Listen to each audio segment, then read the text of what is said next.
Hello po sa inyong lahat mga ka-crypto. Ako po si Pinoy Crypto Trader at sa video na ito ay atin pong pag-uusapan ang tungkol dito kay Arbitrum. Yan, or ARB.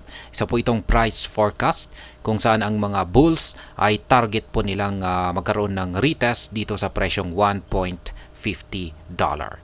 Yan, at kasabay po nito ay yung whale activity nitong si Arbitrum ay nakaranas po ng spike na umaabot po ng 80%. Ibig mong sabihin ay dumagsa na naman ang mga whales or mga malalaking investor dito kay Arbitrum.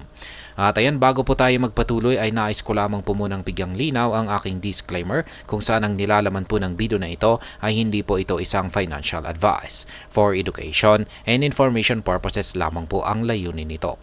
Maliban po dito ay nais ko na rin pong magbigay babala na wala pong kahit anumang group chat ang Pinoy Crypto Trader.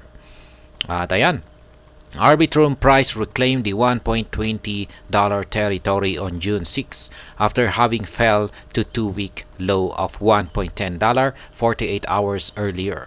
On-chain analysis explores the key catalyst behind the ARB resurgence. Kaya ayan po. Ito pong si Arbitrum ay isa po siyang major player dito kay Ethereum. Ayan, Ethereum scaling scene. Kaya yan, nitong nakalipas po na buwan ng Mayo, nung umpisa po ng buwan ng Mayo, ay nakaranas po ito ng isang matinding pag-angat sa kanyang presyo. Umangat po ito ng, ayan, ito po ay tumalon. Ngunit nung medyo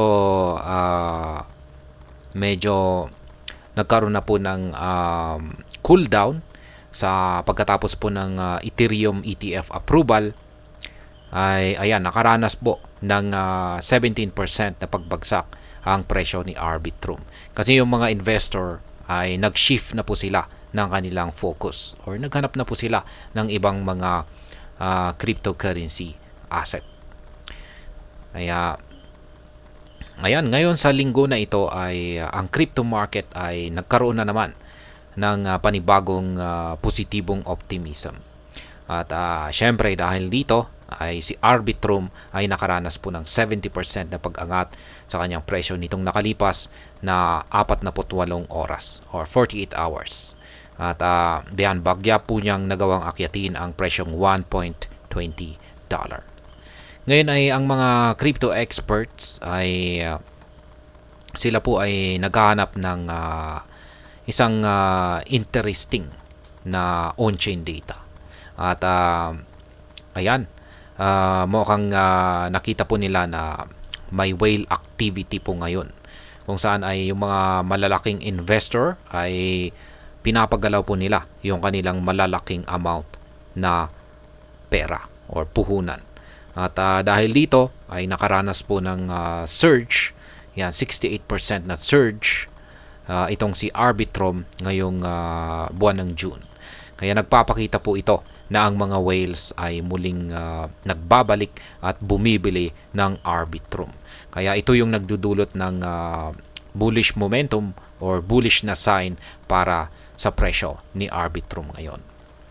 Kaya ayan.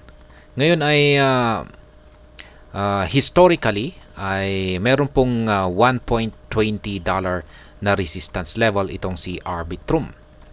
Kaya ayan, may resistance po dito sa $1.20.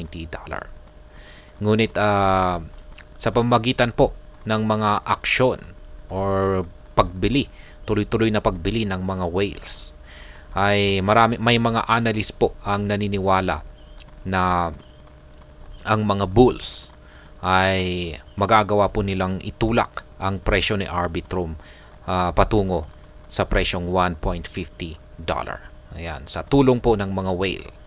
Ayan, at mga bulls ay ayan,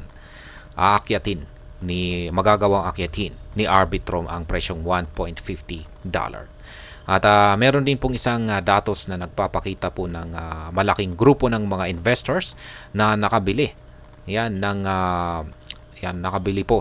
Marami po silang nabili dito sa presyong $1.45. Nandito po yan kay Into the Block. Ayan, nakabili po sila rito sa presyong $1.45. At Yung total volume po ng kanilang nabili rito ay umaabot po ng 3.25 billion. At yung address, bilang po ng addresses ay na nakabili rito ay umaabot po ng 100.9 thousand na mga addresses. Kaya ang dami po nila. Ngayon kung pag yung mga whales ay patuloy lamang po sa kanilang pagbili or pag-accumulate ng kanilang Arbitrum, ay maaaring ito ang siyang magdulot sa paghina ng resistance line na ito.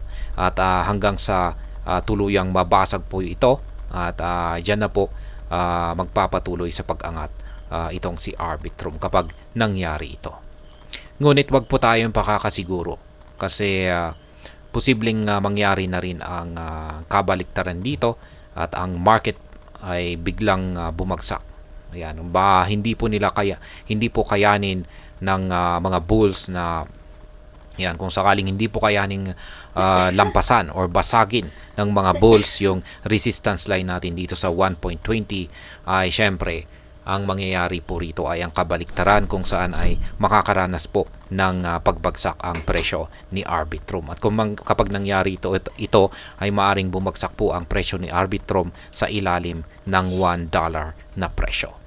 Ayan. Hanggang dito na lamang po tayo sa video na ito. Sana po ay inyong nagustuhan ang aking paliwanag sa video na ito. Kung inyo po itong nagustuhan ay pakiclick lamang po ang like button nito. Para naman po sa mga bago lamang dito, kayo po ay aking inaanyayahan para mag-subscribe. Pakiclick na rin po ang bell icon nito dahil ito po ang siyang magsisilbing notification nito sa mga bago kong videos na akin pong ina-upload sa aking YouTube channel na ito. Marami pong salamat sa panonood. Ingat po tayo lagi at God bless po sa ating lahat.